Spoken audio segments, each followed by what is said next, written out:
Hi guys, good morning and welcome to Alfie Joy to the world. Welcome back to my channel.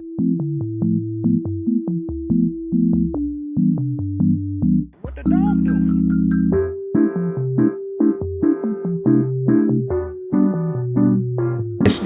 Ayan, maraming salamat po sa panunood and pagsubaybay sa akin. I know na your time is so valuable. Valuable or valuable?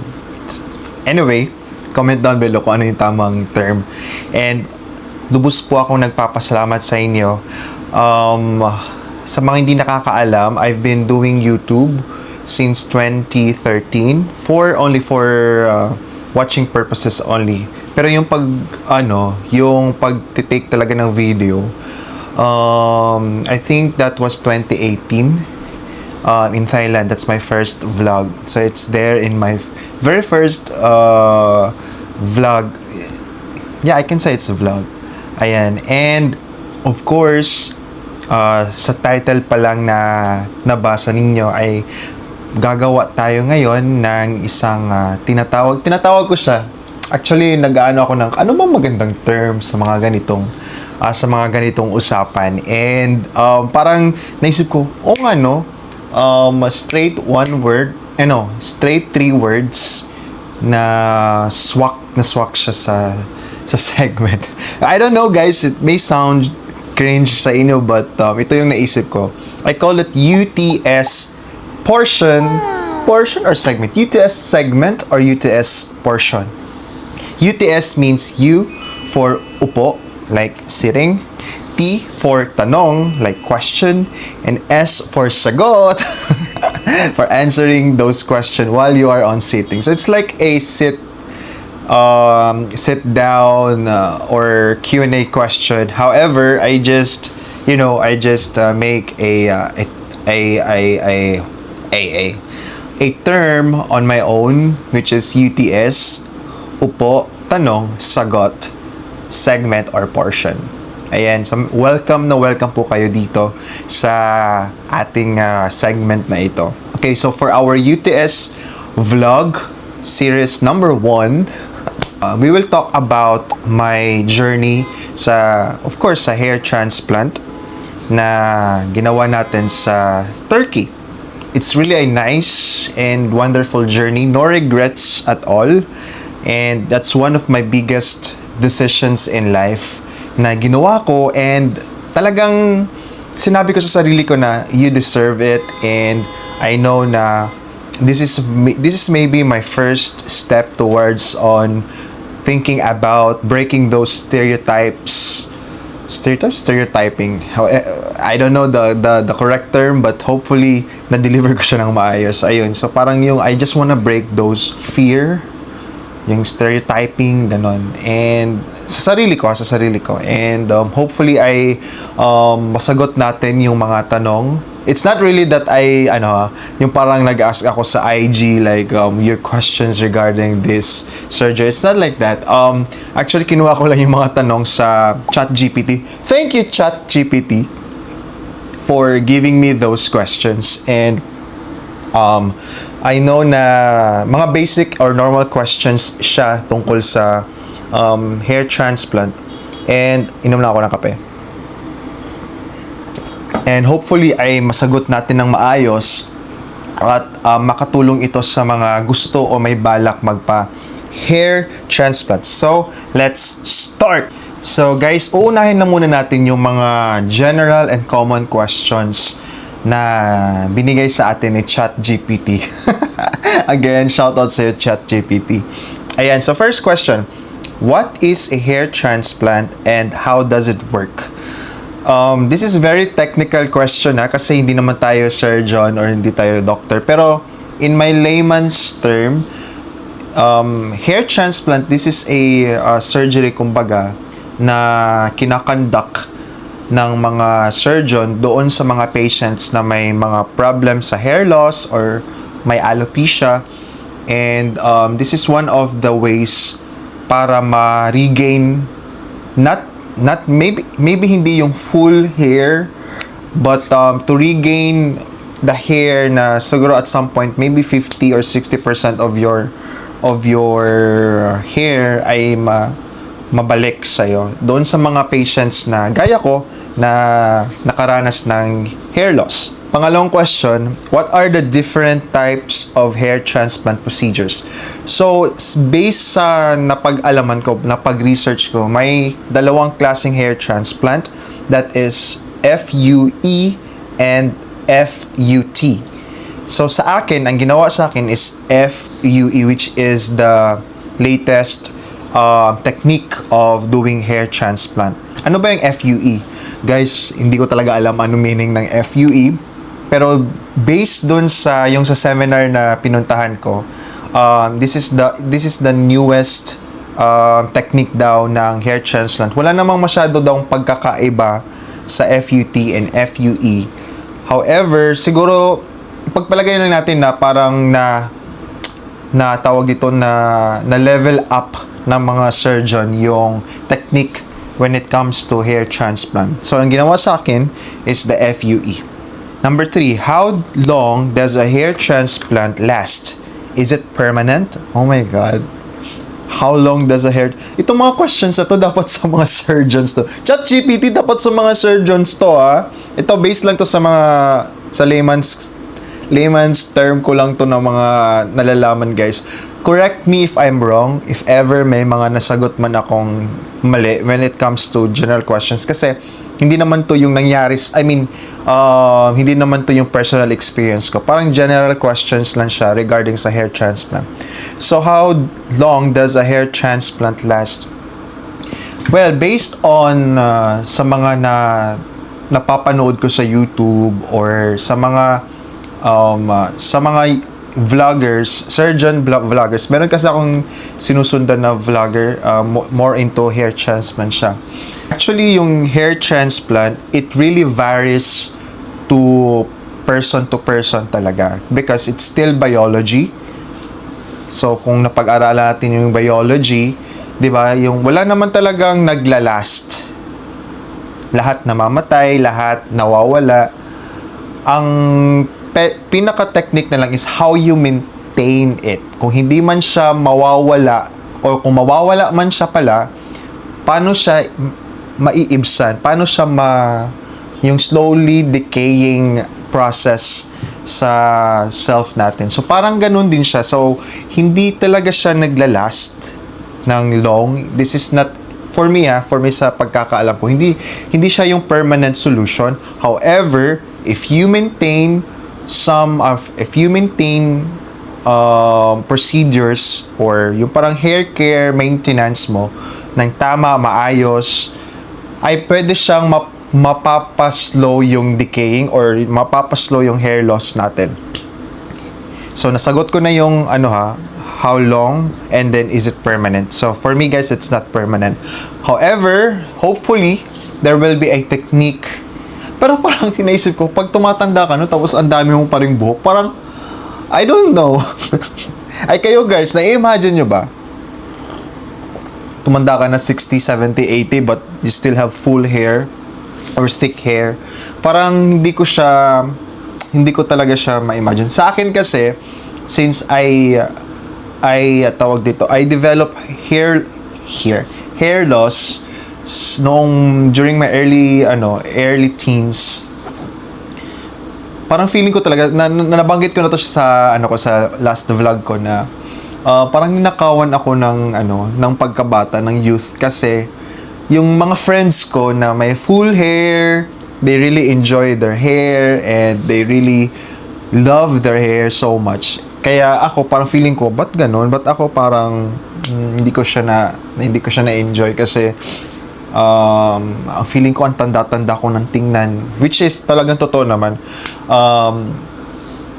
My age that time around 18, 19, 20, and I look old in my age, parang because I really lost hair na. So parang sabi ko, ay parang bakit? Yung ganong questions, guys. Pero anyway, that's biology. Namamana talaga yung ganitong ganitong sakit. Sakit ba siya? I don't know if this is sakit ha. Pero, namamana siya, hereditary. So, that's biology. My dad, yung papa ko talaga is parang, yung family niya, ganun, paatras talaga guys. Paatras. Ay, paatras talaga. Ay, puti na. Effective yung ano ko. Alright. Okay, so last question sa general questions. Now, question number 5. Is a hair transplant suitable for everyone? The answer maybe is it depends. It's not answerable by yes or no. I think it's answerable by yes, no, or it depends. For me, it depends. Kasi, meron akong nakasabay na mga nag-hair transplant. No, parang okay naman yung buhok nila. As in, talagang okay sila, guys. Kaso nga lang, siguro, they really wanted to make it more thicker, make it more fuller. So parang actually, kunwari ito na yung hairline nila, gusto nilang pababain pa yung hairline nila para magmukhang square ba yung face. I don't know what is their purpose. Siguro gusto nilang paliitin palalo yung mukha nila. So parang sabi ko, it really depends sa trip ng tao. Pwede siya sa mga gaya ko na nag-hair loss, may alopecia. Pwede din siya sa mga normal. Gusto lang talaga nilang mas liitin pa yung hairlines nila. So, para sa akin, it depends sa tao talaga. Okay, so, next, next phase ng anong klaseng questions. So, meron tayong tinatawag na costs and clinics. Costs and clinics, guys. Question number 6. How much does a hair transplant cost? Oh, the price. If the price is right. Paano ko siya sasagutin? Before ako nagpa-hair transplant, of course, I've done my research. Pinaghahambing-hambing ko yung mga costs. Aside sa cost is the number of patients na tawag dito na naoperahan na nila, and at the same time how long is this clinic, how long does this clinic lives. Yung parang yung haba na ng years o ilang years bale yung clinic na yun. And yun, isa yun sa mga kino-consider ko. Pero yung question naman is yung cost. It depends sa country na saan ka ngayon. I believe sa Philippines, it will cost you starting at 200,000 pesos if not mistaken na. Pero depende pa rin yun din kung ilan yung grafts na ilalagay sa buhok mo. Pero may mga packages, so unlimited grafts siya. Depende rin yun sa donor nyo kung kaya din niyang bang taniman yung buong yung kailangan taniman transplant. So it depends. So sa Philippines, I believe sa case siguro ko, sige, doon lang sa case ko, kung mag-range siya ng 4,250 grafts or 4,000 grafts and above, siguro it will range around 150 to 250, something in between. Yun yung costs niya. Siguro kasama na din yung gamot or mga hair transplant post operations na mga products, mga kasama na din yun. Well, dito naman sa UAE, maraming mga nagsusulputang mga clinics dito sa UAE, and yung starting packages nila is around 5,000 dirhams. May napagtanungan ako, 5,000 dirhams. And it varies pa din. So baka kung kailangan ng mas maraming grafts, doon sila nag-addition. So guys, very important talaga guys na tanungin nyo yung clinic or yung hospital na kailangan mo ng package. Hindi yung mabibigla ka na lang, nagbayad ka na, akala mo yun na yun, pero after pala ng surgery, may mga costs, additional costs pala or hidden charges. 'Di ba? Parang ano yun? So, it's very important na i-ask mo talaga yung clinic that you need a package and how much does it cost me, yung fixed price. Always ask for a fixed price. Ayun, so dito daw nagsistart ng 5,000 to 15,000 dirhams yung magagastos mo. It depends as well sa clinic kung medyo mga yung hindi masyadong kilala ang clinic, which I really don't recommend. I'm sorry to say this, pero hindi ko talaga nire-recommend yung hindi masyadong kilala kasi nagmamatter talaga sa akin kung how established or how well established a company or a clinic is. So it's a non-negotiable to me. And of course guys, it's your hair, it's your head. So parang you have to be careful, be vigilant, and don't settle for less. Kung mga ganitong klaseng surgery na gagawin nyo sa buhay ninyo, don't settle for less. Ayun lang. Okay? And sa Turkey, of course, may mga packages siya na magsa-start 2,000 euro. Yun, yung mga packages nila is nagsa-start sa 2,000 euro. Doon sa yun one of the best hair transplant clinic na yun na. Pero mayroon pa din mga maliliit na mga hair transplant na siguro nasa mga 1,000 euro. Starts at 1,000 euro. Number 7. Why is it cheaper in some countries than others? Well, good question. Kasi for example sa India, yung cost of living, siguro maybe because of the cost of living. Kasi sa India,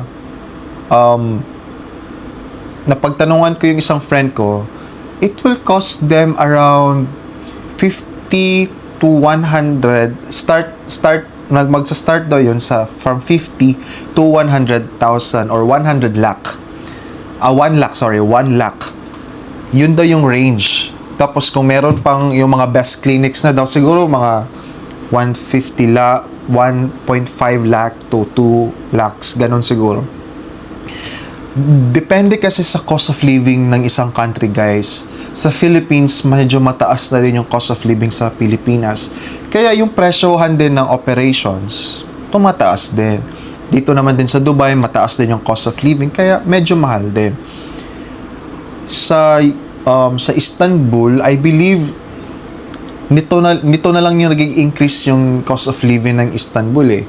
Pero balita ko, based na din sa mga nakapunta na mga kaibigan ko, dati daw medyo mura talaga daw sa Istanbul yung food, yung hotel, but nowadays talagang nagmahal sila. To be honest, namahalan nga ako guys sa nagastos ko. And hindi pa yun siya yung pinakamagandang package siya. Kasi meron kasi silang tinatawag na silver, gold, and platinum package. So I just avail the silver because mahal na din siya, to be honest. Sobrang mahal niya, guys. Pero kasi yung mga platinum, magandang hotel, you live like a Hollywood star ba? Ganon yung treatment. Sa akin, hindi ko naman kailangan ng super Hollywood treatment. Pero guys, mind you, yung sa silver na binayaran ko, feeling ko artista ako doon. Grabe. Ayan, gusto ko itong next question number 8, gusto ko yung question na to. How do I choose the right clinic or doctor? Yes. I love this. You know what guys, may kwento ako dyan. It's really funny. But actually, first, I research it through Facebook, through Instagram, through Google reviews, and the last is through ChatGPT. Yes, I use as well ChatGPT.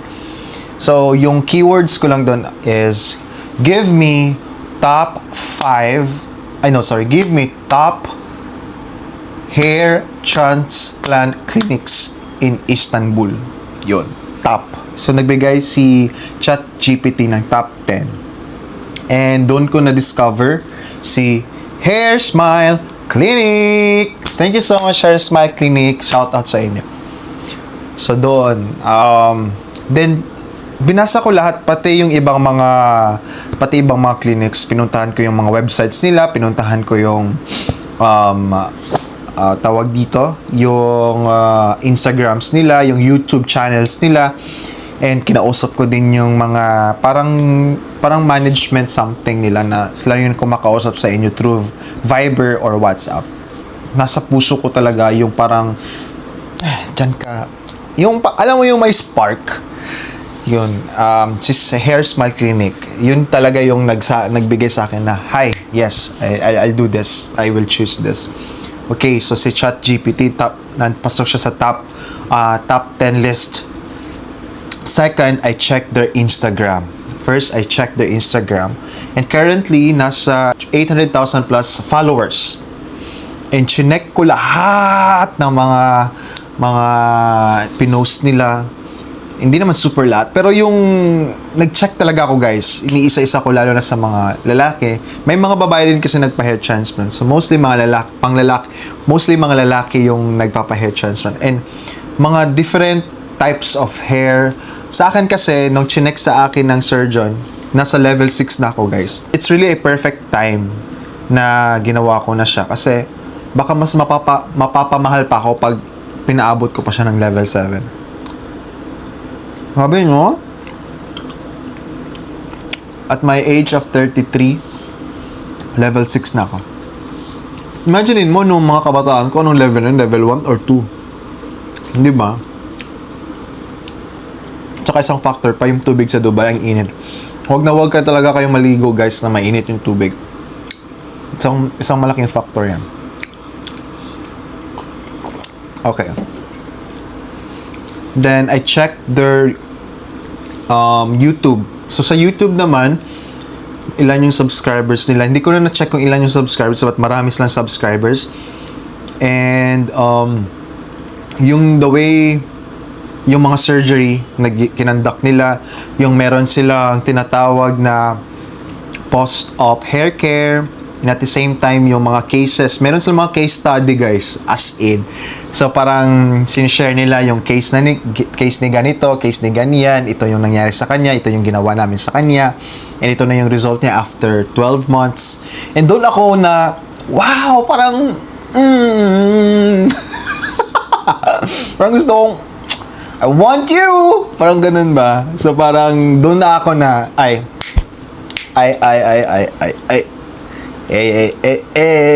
ito na yung clinic ko. So, dali-dali talaga akong, dali. Hindi.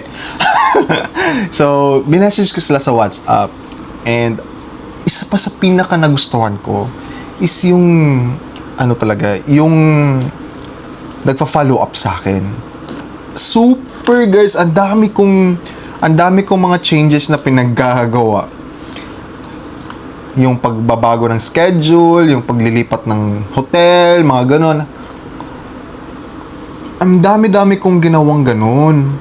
Pero sila talaga, guys, naramdam ko yung, siguro kasi ganon talaga yung orientation sa kanila na kailangan customers first talaga, kailangan iparamdam sa customer na special sila, ganun.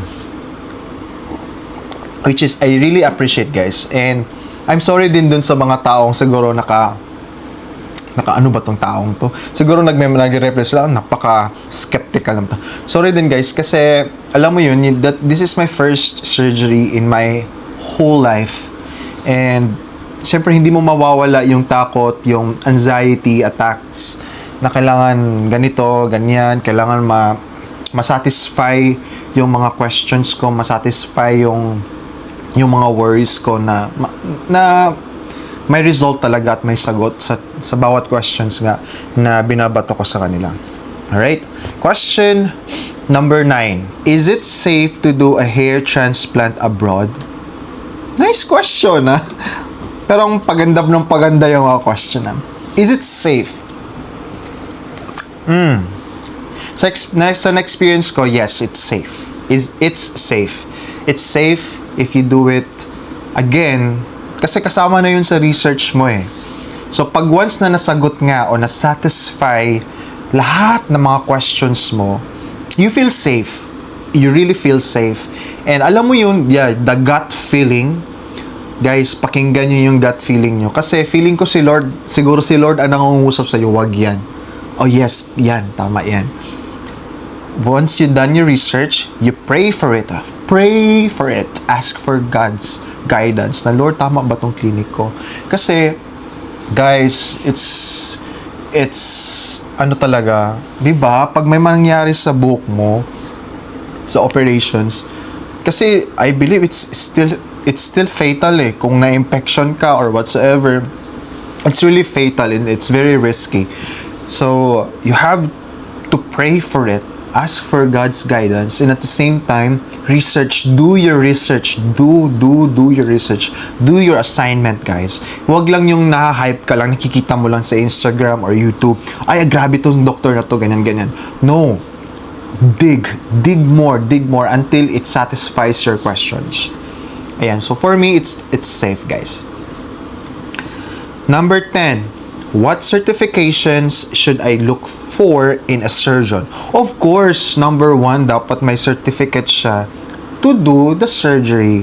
So, meron silang tinatawag na parang international licensure examinations and certifications na recognized sila as surgeons. And yeah, you have to be very careful as well to ask, kasi pwede naman kasing gawa-gawa lang nila yung mga certificates nila. Okay, sa ano ko naman, sa experience ko naman, chinek ko yung mga certificates nila. Available naman kasi yung certificates na special sa clinic, nakapaskin. And yes, it's true na may mga ganitong bodies ng mga surgeons. So para din siyang CPA, guys, para din siyang yung continuous learning continuous learning. So parang sila din, may mga continuous learning din sila. Kasi nga, 'di ba? Kaya nga na-create yung new technique yung FUE technique, kasi pinag-aralan nila. Ayan. So, and meron din sila mga certificates. Ayan. Alright, so sa next part, the third part, procedure and pain. Uy! Procedure and pain. Okay. Feeling ko ang haba na ng Q&A natin. Wait lang, guys. First plan talaga ay pupunta ako sa Jones the Grocer. That's one of my favorite cafes here in Dubai. However, nung tinignan ko si Dubai sa labas, parang ang init, guys. Alam mo, nakapark ako siguro 300 to 500 meters away. It's so mainit. Ang arte. Ang init, guys. And ngayon, nasa era kasi ako na nagpapaano ko ng skin.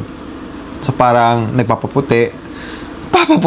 Nagpapalighten ng skin. At the same time, parang sabi ko, ang init. And it's really not good. It's, ano na ba? Yeah, that 11 in the morning. So, parang sabi ko, no, it's a no-no for me. Kaya, ang ginawa ko, dito na lang ako sa room. Very comfy naman. Ganoon tuloy. Very comfy naman. Meron naman akong masarap na kape, and nagbili na lang ako ng sweets sa Choi Tram. So, ito yung binili kong sweets. Yung sneaker cake. One of my favorite. And it's only 10 dirhams. Kung doon ko to binili sa The Grocers, nasa around 25 dirhams. 20 to 25. Diba? And of course, my my first honey cake. Yan. So, 750 lang siya, guys. Hindi ko naman ito maubos. Pang ano ko lang ba? Pang filler. Pang filler. Oo. Pang filler. And of course, my favorite coffee. Question number 11. Is a hair transplant painful? Is it painful? I can say it's a yes and no. Okay. So, ang ganda na ng hair ko. Tumutubo na siya, guys. Alright. It's a yes. Yes, in a sense na doon siya masakit sa portion na pag-i-inject na ng anesthesia. Guys, grabe. Ramdam ko pa rin yung sakit. Hindi naman yung super, hindi. Yung pag naiisip ko siya, nararamdaman ko yung sakit. From here, dito, guys, ganyan. Hanggang dito, guys. Buong hair, buong scalp siguro. Buong ulo mo, ginanon. Pak. Tapos hindi lang isa-isa. Meron silang sunod-sunod na guys, na pag-inject na anesthesia. Kasi, naiintindihan ko naman, para since same level na ng sakit, isabay-sabay mo na yung siguro 4 na needles yun, guys, na sabay. Sabi ko, hindi naman ako sumigaw. OA na yun. Pero guys, umiyak ako. Umiyak ako sa sakit. Iba kasi siyang sakit. Char! Napaiyak ako sa sakit, guys. So be ready yourself. Just breathe in, breathe out. Breathe in, breathe out. Then ask always the anesthesiologist, enough. Sabihin mo talaga, wait, enough, go. Para ma-ready yung self mo kasi sobrang sakit na, guys. Then, eventually, once na matapos na yung anesthesia, wala kang mararamdaman. As in, dilat na dilat yung diwa ko. Pero wala akong nararamdamang sakit whenever they do something. Yung cringe feeling lang, yung weird feeling lang na may naririnig kang ganon. Doon lang ako nako-conscious. Doon ako parang, hala, ano yun? Sa isip ko, baka hiwain na yung skull ko, baka kukunin na yung mga brain cells, brain or whatsoever, baka bubuksan nila yung tapos kukunin yung brain ko, tapos si brain transplant pala ang atake. Yes, I because I have that anxiety attack. Ganun talaga. Pero one thing is for sure, guys, good thing lang talaga is kinakausap ako. Yun lang yung sobrang na-enjoy ko, sobrang na-appreciate ko kasi talagang inaalalay ako, kumusta ka? Sinasabihan ako kung ano nang gagawin. Yung gagawin namin sa inyo ay ganito na. Kukuha na kami ng mga buhok ng mga donors mo dito na part. Sinasabihan ako, which is I really, really appreciate. Iba kasi yung kinakausap ka kasi mas at some point nakaka-feel ka ng gaan sa pakiramdam. Next question. Question number 14. Will I be awake during the surgery? Parang sa mga movies, no? Yung parang operahan ka tapos i-injection ka ng general anesthesia tapos matutulog. Ganon. Guys, hindi. Walang ganon. Hindi din siya topical. In-inject talaga pero hindi ka matutulog. Magmamanhid lang yung buong ulo mo siguro. Yun yung masasabi ko. Magmamanhid lang yung buong ulo mo. Pero awake ka, guys. You will know what they're doing to you. Yun. So don't be worried on this, guys. Then question number 15. Do I need multiple sessions? Good question. First, it's answerable by yes or no. Yes. You need multiple sessions if okay? Sa case ko kasi level 6 na siya, guys. So, yung pagwala ng yung hair loss ko is umabot na siya sa crown. Sa crown dito. Umabot na siya sa crown. And hindi na kaya ng donors ko na mag-harvest at i-plant dito sa crown area ko. Kaya I decided to have a second surgery after 1 year para bigyan ko ng tawag dito ng time na mag-heal yung donor area ko. and at the same time para maging strong na talaga yung donor area ko, at pwede na siyang operahan ulit dito sa hair crown, at gusto ko siyang ipababa pa ng onte kasi medyo malapad pa kasi siya, guys. So gusto ko siya sigurong pababain pa dito ng onte. Yun yung next plan ko kung may budget ako, guys. And no, for those nasa level 1, siguro level 1 to 3, yung hindi masyadong naapektuhan ng hair loss, ay no need for second surgery or second sessions. Ayan. Guys, grabe 15 questions na yan.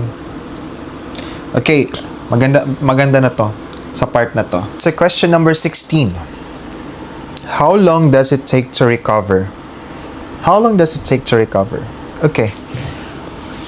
Alright. May mga stages kasi ng recovery.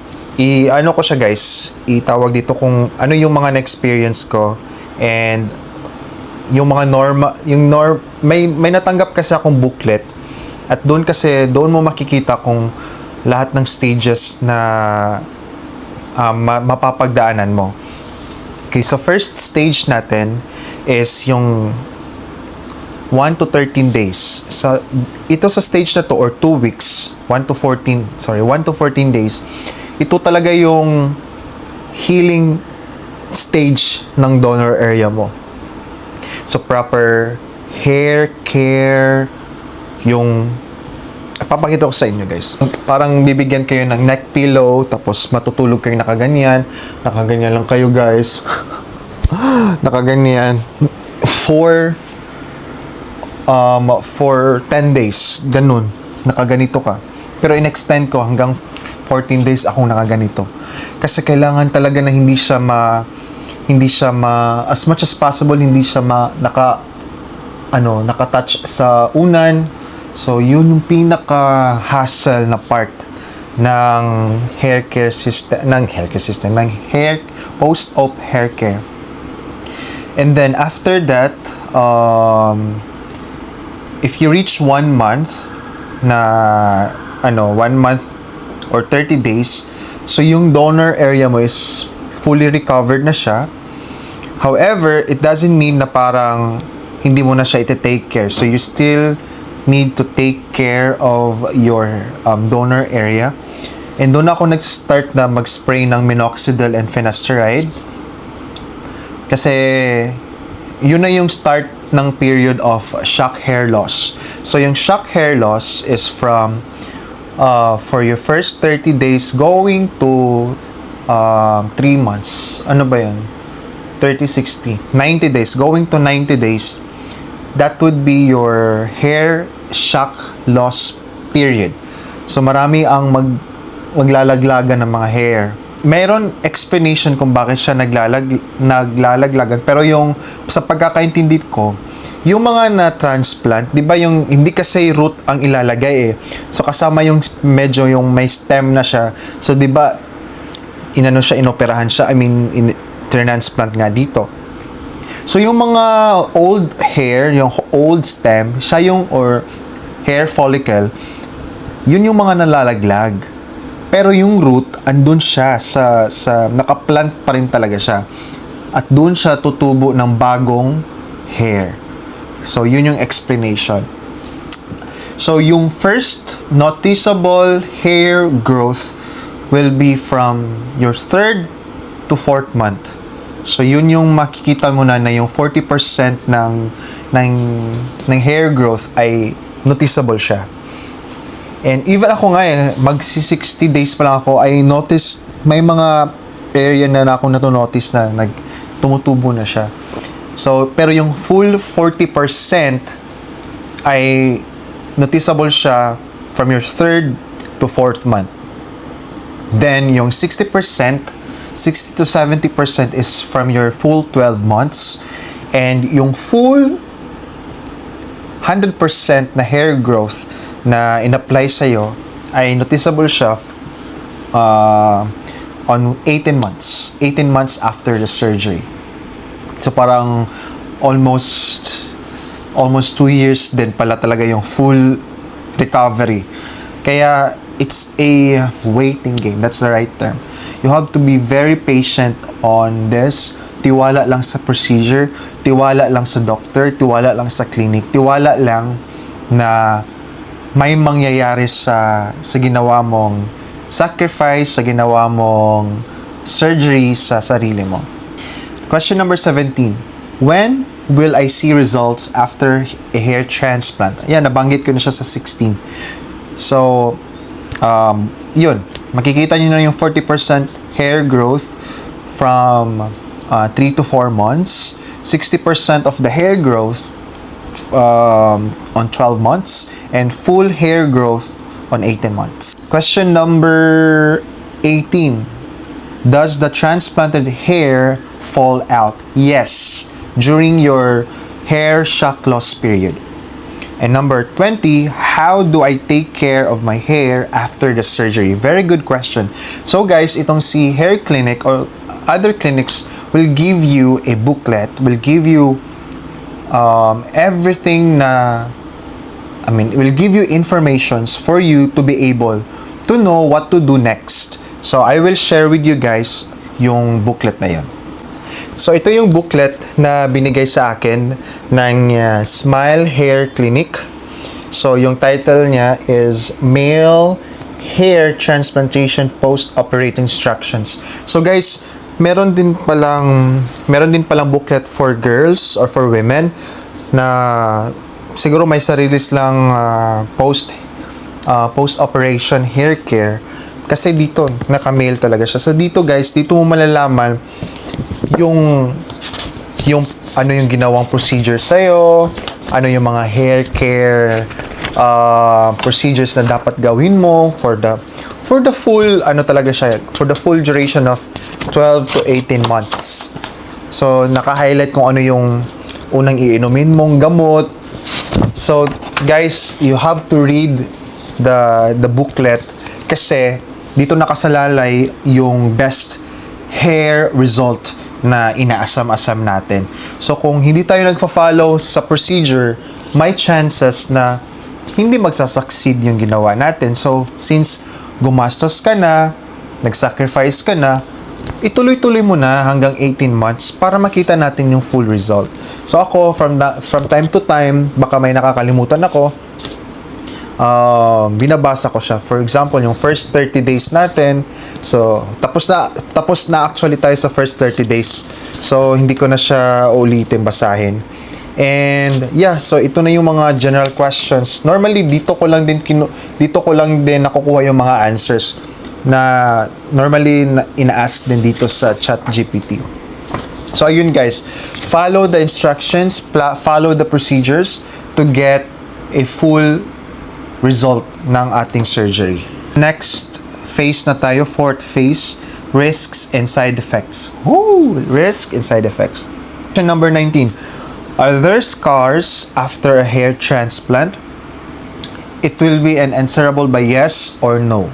Yes, there will be scars if you will not take care of your hair, especially the donor area. So magkaka-scar ka talaga guys kung babaliwalain mo yung procedure. So, you have to follow very carefully. Ganun yung boses ko kasi gusto kong i-emphasize na kailangan nating i-follow. So, kung kailangan man mag-friendship over for a certain period of time, hindi ka muna lalabas, hindi ka muna mag-gym, hindi ka muna magpapawis, kailangan mong gawin yun, kailangan mong sundin yun. Kasi gusto mo makita yung full result. And ayaw mong magka-scars.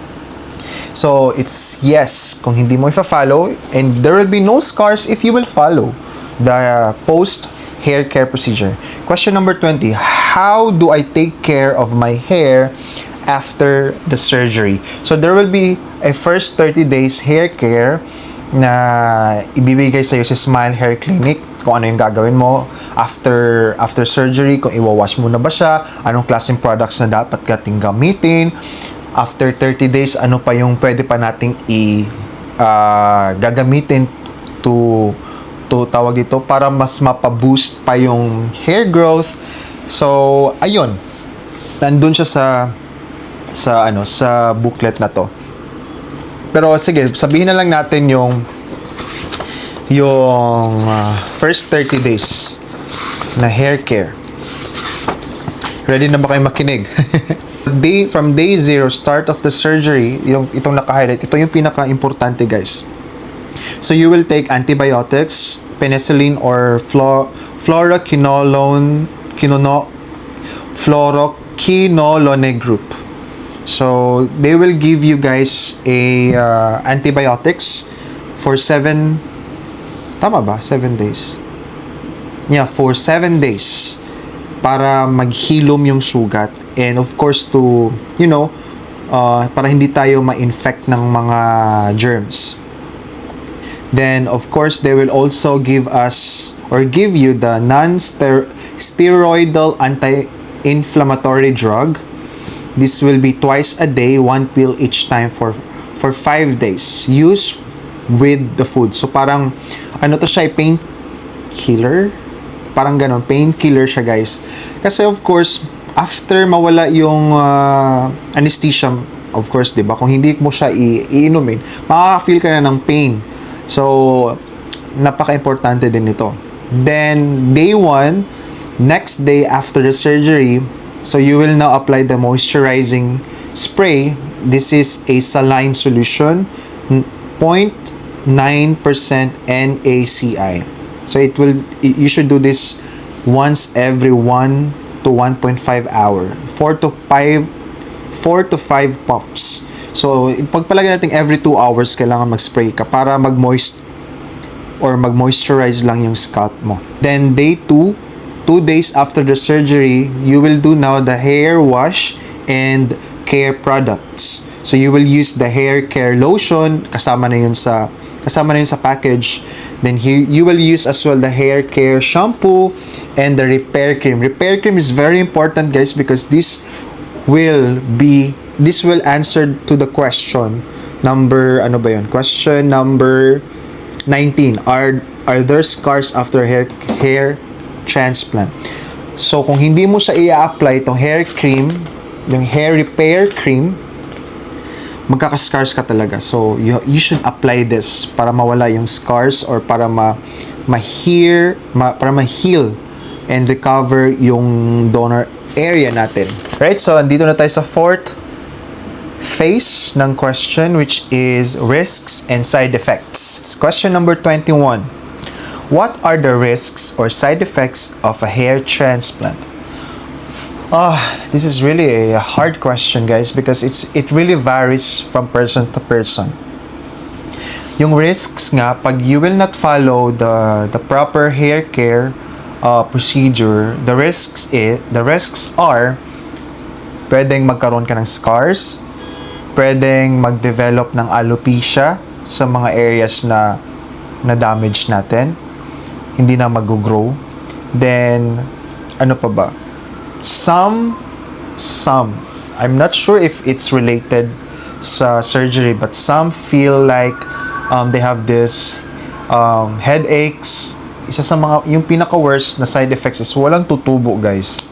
So, yeah, we really need to follow the procedures as much as possible. 22. Can the transplanted hair look unnatural? Can the transplanted hair look natural? I really don't know. Maybe siguro sa technique. Kasi I think they follow some pattern kung saan nila i-transplant yung hair. So kung siguro yung surgeon mo hindi nag-follow doon sa pattern, baka it will look like fake. So you need to be very careful sa pag-choose nga ng clinic, sa pag-choose ng country siguro. Ayun, kasi as much as possible, kung hindi man 100%, at least, di ba, nasa 95% okay yung surgery. Kaya, research talaga, guys. Number 23. What happens if the transplant fail? Siguro yung mga surgeon ang makakasagot nito, guys. What happens? Siguro ako iiyak. iiyak in a sense na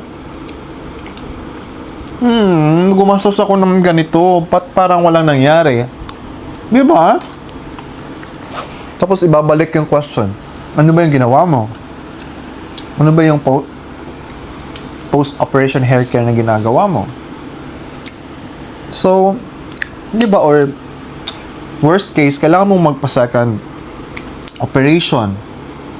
Tapos ipapacheck doon sa bagong doctor mo, ito nangyari, ganyan-ganyan. Di ba? Hassle. So, sa first step pa lang, yung pagpili ng hospital o pagpili ng clinic, dapat sa sigurado na. And then, question number 24. Can I go bald again after a hair transplant? The answer is yes. That's a plain answer is yes. First, it's still biology. If nasa dugo, nasa lahi na ninyo magiging bald, you will go bald.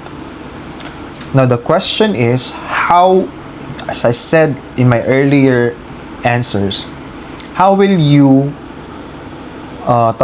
slowly decaying or slowly develop the hair loss? Yun yung question eh, paano mo siya gagawin? So, maraming mga procedures ngayon na pwede natin gawin like the PRP or the mesotherapy para mag-maintain or mas thicken pa yung hair natin. Kasi kung wala tayong gagawin, guys, and you will not change your habit, you still do smoking, you still not sleep 8 hours a day, 8 hours a day, and you're not going to gym, you're not eating healthy foods, it will affect your, not just your hair, your body will respond sa mga ganong klaseng habits. So it's still up to us or still up to you, how will you take care of yourself and really enjoy the full benefit of the hair transplant. Question number 25. Is it possible to repair a bad hair transplant? Yes, it's possible. As I said earlier, yung mga nakaranas ng yung mga nag-fail sa surgery nila, they can do second surgery. And this time, sana makahanap sila ng mas maganda at mas maayos na clinic. So, last phase na tayo, guys. Yay! Last 5 questions. Question number 26. Can I exercise or go to the gym after a hair transplant? The answer is no. It's a big no-no, guys. Please. At least 30 days, guys. At least 30 days, wag magpapawis. As in. Wala yung mga strenuous? Ano ba yung term na yun? Yung parang heavy lifting, yung parang magbibigay sa'yo ng stress, especially yung pawis. It's a no-no, guys. After 30 days, you can do the light exercises like maybe 5 kg of doing the dumbbell and maybe 30 minutes of running. Then siguro after 2 months, pero yung malayo na ngayon eh. Siguro, yeah. Pero kung napaka-meticulous mo, gaya ko, very meticulous. Alam mo, nag-start na ako mag-gym. Siguro 1.5 month. 1.5 month, nagbalik loob ako sa gym. Kaya medyo naging dad bod ako. Kasi nga, syempre, wala na akong exercise. Question number 27. Can I swim or go under the sun after the procedure? The answer is no. As in, it's a no, guys. Don't do it. Don't take the risk of going under the sun. The heat of the sun is very damaging. It will not only damage your hair transplant, but also your skin as well. So, better stay under the roof with AC, or at least it will, yung parang maka-feel ka ng cool na hindi ka pagpawisan kasi you are in a recovery period. So don't do it, guys. Please, sinasabi ko sa inyo, huwag kayong lalabas at mag-sunbathing. Sorry. Pero wag talaga, guys. Ganito na, oh. May voice na ako na wag, na wag, na wag. Wag, guys. Question number 27. No, 28. Do I need to use special shampoos or medicines for forever? Forever young. I wanna be forever. Grabe naman yung forever. Well, the answer is, it depends. Sa akin, it depends. Kasi, di ba, parang, kaya ba natin forever? Parang hindi naman mamamatay naman talaga tayo, guys. Parang hindi naman siya forever. That just change the products that that will harm your hair, ganon. And choose the products that will boost your hair without too much chemicals on it. So sa akin, ang ginagamit ko for now is yung sa Smile Hair Clinic pa din. This is the anti-hair loss shampoo. So ito is made of biotin, keratin, caffeine, procapil, royal jelly growth fat. So ito yung bumili talaga ako ng dalawa nito, guys. Siguro that will be good for 3 months, 3 to 4 months. Kasi hindi naman ako masyadong marami naglalagay, guys, kasi dito ko lang naman siya sinashampoo. At saka dito din. So hindi naman siya magastos. Pero bumili pa rin ako, good for 4 months na siya, o 4 to 6 months. Meron din siyang nakalagay ito na Swiss quality, dermatologically tested, GMP quality, halal, ISO certified. Question number 29. Can I cut, dye, or style my transplanted hair normally? The answer is yes, you can do. Brief din sa amin yan, kung pwede ba daw magpa-hair dye, magpa-haircut. Yes, you can do. Like a normal hair. So, if you want to hair dye your hair, go. Basta once lang na, so, syempre yung medyo fully recovered na siya, doon ka na magsa-start na gano'n. Pero pagka pasimula ka pa lang, like maybe 4 months, may tumutubo na nga, tapos hine-hair dye mo na. Parang, wag naman. Pero yung pagka-cut ng hair, yes, you can. And last question, guys, question number 30. Does diet or lifestyle affect hair transplant results? The answer is yes. It will. It will affect, guys.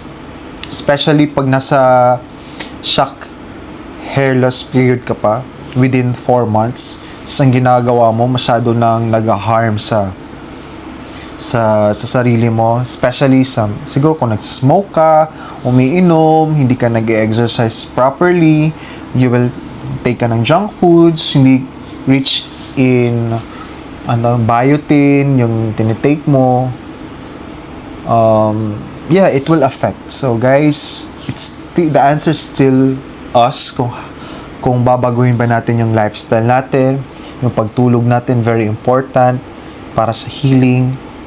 And at the same time, yung daily habits natin, kung nag-exercise ba tayo after 30 days, after 2 months sa surgery, after ng surgery for 2 months, nagsastart na tayong mag-gym o magsastart na tayong magpapawis.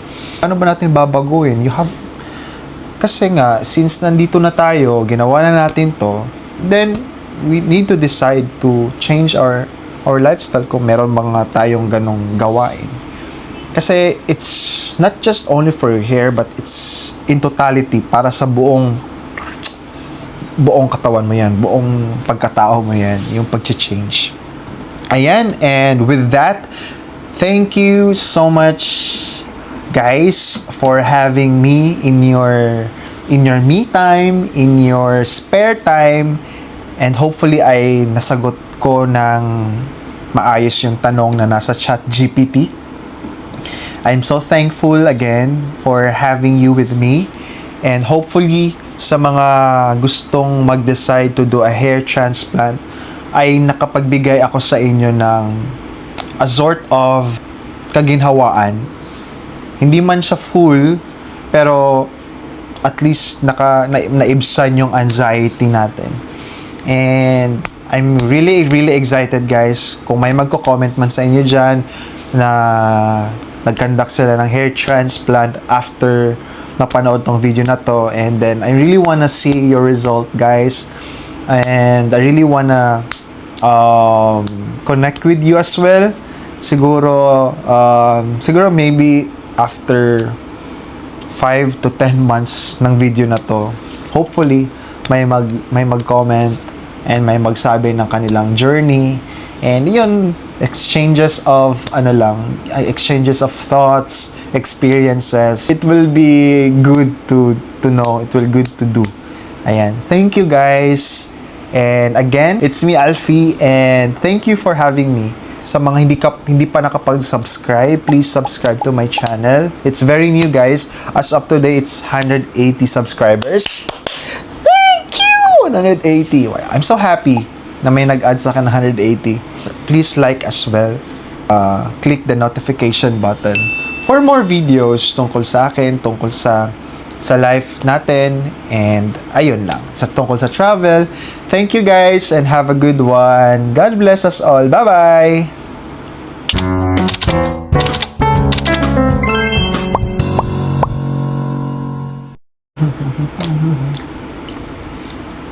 Sarap ng cake.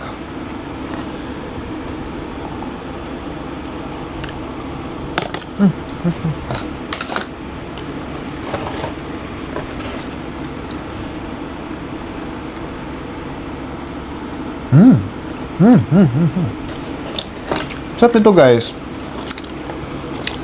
Chocolate cashew modak.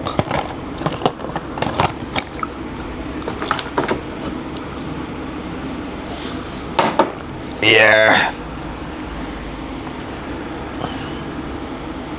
Oo nga, no, pang ano.